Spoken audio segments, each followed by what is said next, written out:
그때의 왕의 권위는, 그의 명령은 법이었습니다. 그래서 그 명령을 따르는 것이 그 백성들의 살 길이었지요. 지금처럼 왕에게 손가락질을 하고 왕 당신 내려오시라고 자격 없는 사람이라고 말한다면 어떻게 됐을까요? 바로 잡혀가게 되겠지요. 어려움을 당할 수밖에 없겠지요.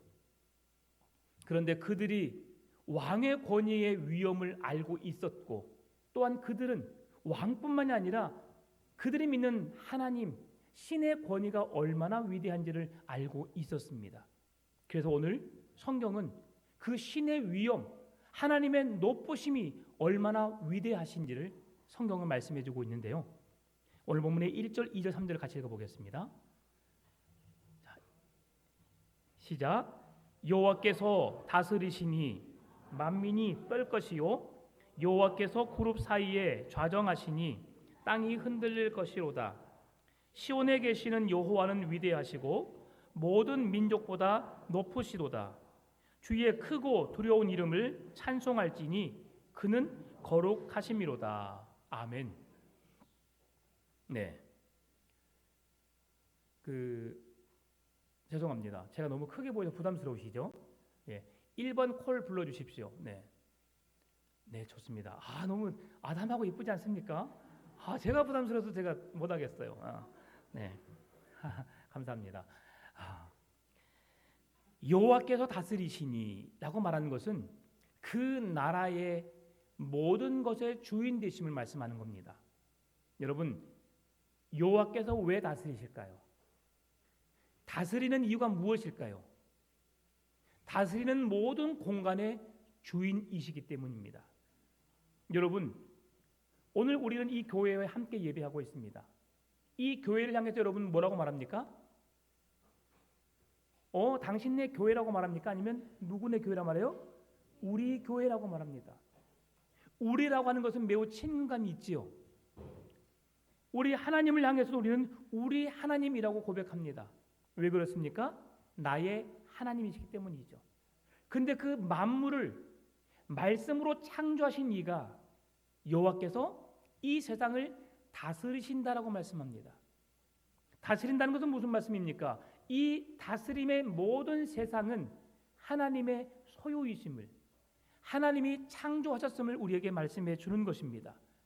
하나님이 다스리는, 창조하신 이 세상을 하나님이 다스리시니까 만민이 떨 것이요, 여호와께서 그룹 사이에 자정하시니 땅이 흔들릴 것이라. 여러분, 그룹은 뭐냐면 성소 위에 지성소, 그러니까 성소 안에 있었던 법궤에 시은 좌, 하나님의 법궤에 있는 그것을 일컬어서 우리에게 그룹이라고 말해요. 그룹 사이에 천사가 날개하고 있는 그 모습 있죠. 그걸 그룹이라고 해요. 그룹 사이에 하나님이 그 시은 좌 보좌 위에 앉아 계시니까 땅이 떤다고 말씀해주고 있어요. 하나님의 그 위엄 앞에. 그리고 시온에 계시는 여호와는 위대하시다라고 말씀합니다. 여러분, 시온에 계신 하나님이 위대하십니까?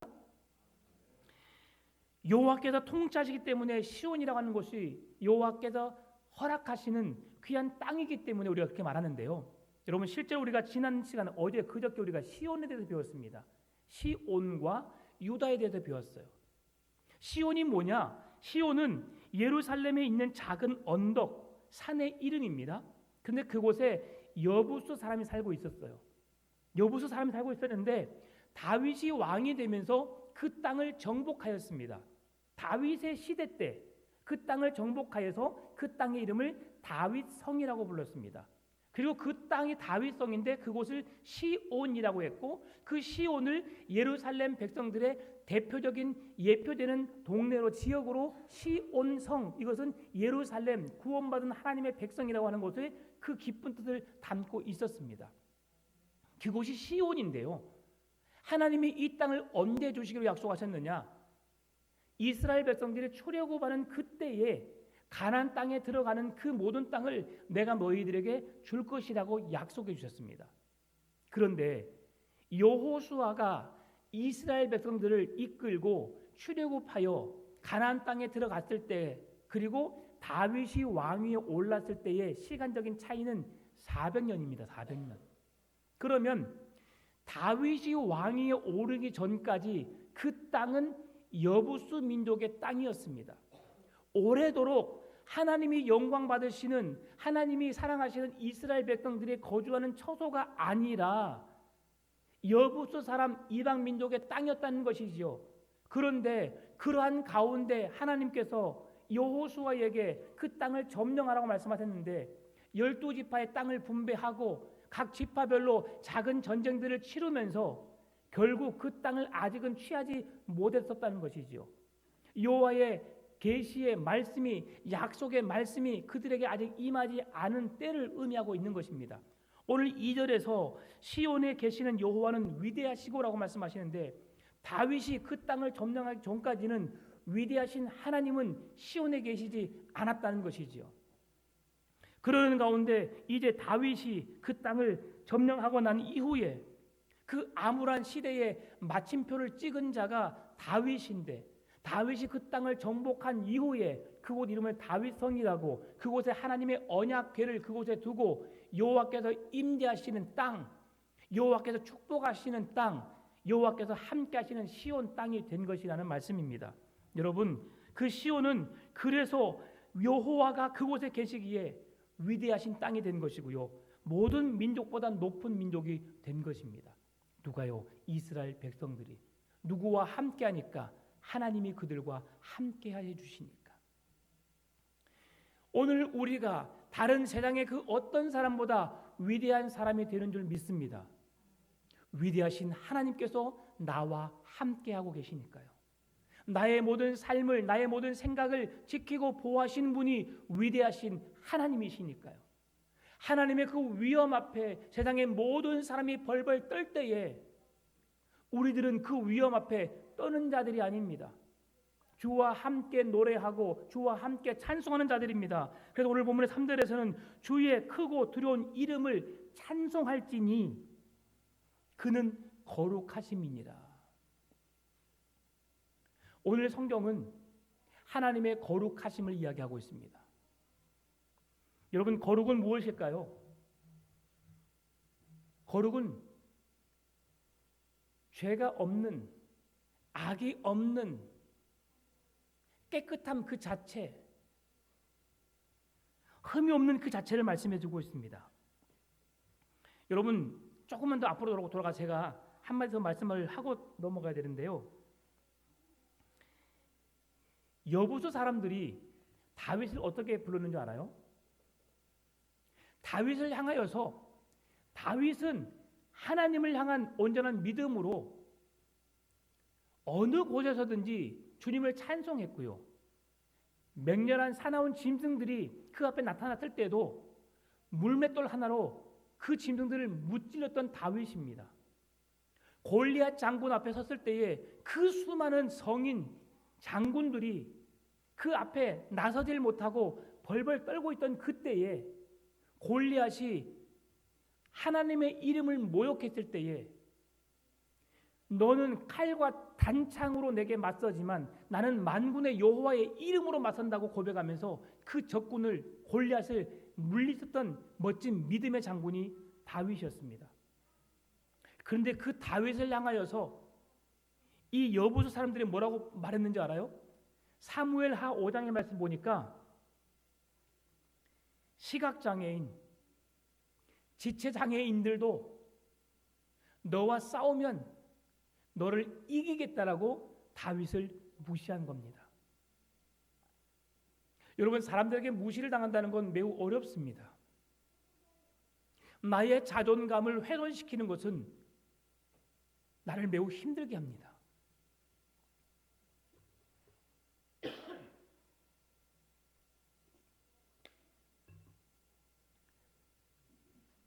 남자들이, 여자들이 마지막 자존심을 지키는 곳이 어딘지 아십니까? 가정입니다. 가정에서 내 자존심이 짓밟히게 되면 이제 그 사람들은 갈 방향을 잃게 됩니다.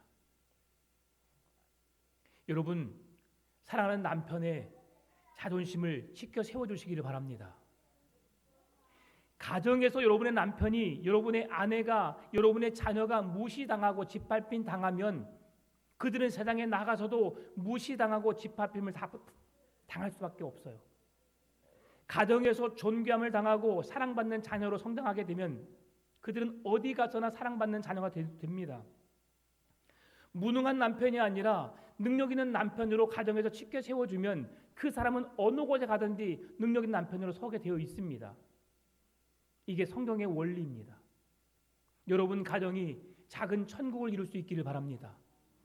여러분의 가정이 내 숨통을 틔우고 내 삶이 회복되어지고 내 경제가 회복되어지고 많은 사람들과 관계가 회복되어지는 그런 재생 공장, 다시 만들어지는 공장, 하나님의 창조하신 첫 번째 가정의 아름다움을 회복하시는 우리의 가정 될 수 있기를 바랍니다. 이 가정이 회복되면 하나님은 우리를 통해서 일하여 주십니다. 하나님은 다윗 한 사람을 통해서 그의 자존심이, 그의 모든 인격이 무시당하고, 장애인들을 제가 비꼬는 게 아닙니다. 여부서 사람들이 그렇게 비꼬아서 말하는 겁니다. 하나님은 장애인이든 비장애인이든 그 한 사람 모두를 귀하게 존귀한 자로 여기십니다. 똑같이 대우하세요. 근데 그들이 다윗을 그렇게 비웃은 거죠. 앞을 보지 못하는 자들이, 몸이 불편한 자들이 너와 싸워도 다윗 너는 우리에게 질 수밖에 없어라고 조롱을 당합니다. 그러한 그들에게 여호와의 살아계심을 그들에게 보여준 것이죠. 그래서 회복한 땅이 시온 땅이 된 것입니다. 여러분, 세상에 믿지 않는 사람들에게, 하나님의 이름을 조롱하고 멸시하는 그들에게 여러분을 통해서 하나님의 살아계심을 믿음의 삶으로 보여줄 수 있기를 바랍니다. 떳떳하게 당당하게 하나님은 살아계시다고 말할 수 있는 믿음을 갖기를 원합니다. 오늘 그 암울한 시대의 마침표를 찍었던 다윗이 오늘 4절에서 뭐라고 말합니까? 능력 있는 왕은 정의를 사랑하시느니라. 주께서 공의를 견고하게 세우시고 주께서 야곱에게 정의와 공의를 행하시나이다. 아멘. 정의와 공의를 계속해서 두 번이나 반복해서 말씀해주고 있습니다. 정의와 공의, 왜 그럴까요? 그것이 엄청나게 중요하기 때문이죠. 정의가 무엇입니까? 하나님의 행하심의 올바름입니다. 하나님은 그의 행하심에 한 번도 실수가 없으십니다. 우리는요, 이렇게 행동했다가 저렇게 행동합니다. 저렇게 행동했다가 이렇게 행동합니다. 실수를 반복하고 또 반복하면서, 그러면서도 또 반복적인 실수를 저지르는 것이 우리의 모습입니다. 그러나 하나님은 그의 행하심에 실수가 없으신 분이십니다. 그의 행위가 옳으심을 향하여서 정의롭다라고 말씀하시는 거죠. 하나님은 행하심에 어그러짐이 없으신 분이십니다.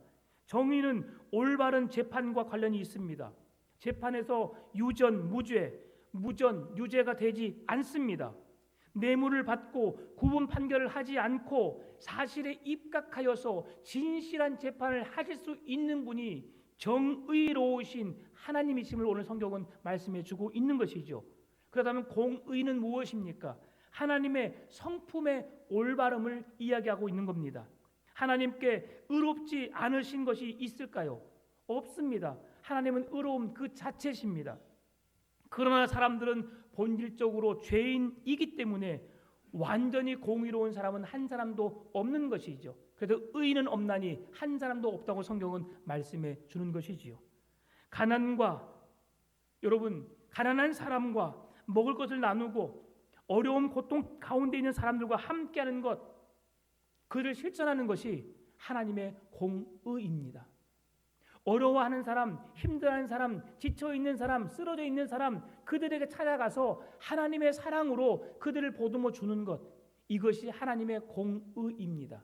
하나님은 연약해져 있는 죽어마땅한 죄인된 우리에게 찾아오셔서 그 사랑을 보여주셨습니다. 하나님이 공의로 법으로 다스린다면 이 세상에 살아남을 사람은 단 한 사람도 없습니다.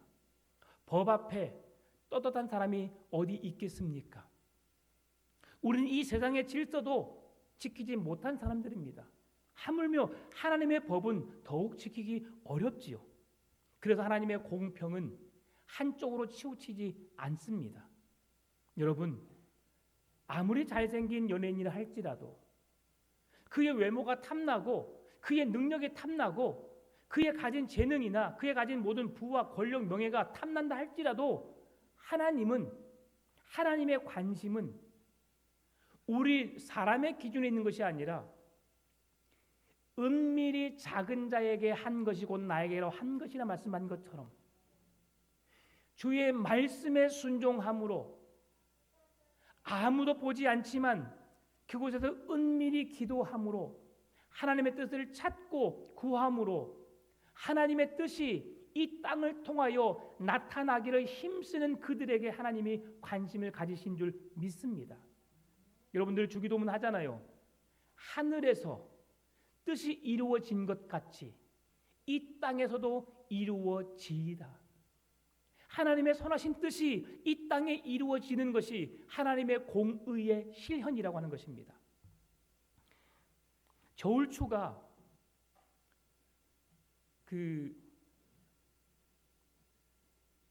법원에 가면 여러분 그 로비에 그 저울추가 있잖아요. 그 저울추가 어떤 저울추냐면 중앙에 딱 그 나무 그게 있고요. 양쪽에 양팔 저울처럼 다 되어 있습니다. 그래서 그 저울추가 공평해요. 똑같습니다. 중심축을 잡으면 이 저울은 기울이지 않아야 됩니다. 그게 공평한 것이죠. 1kg에 여러분 배고프시라고 소고기를 얹었어요. 이쪽은 1kg에 오리고기를 얹었어요. 어디로 기울여야 될까요? 오리로? 소고기로?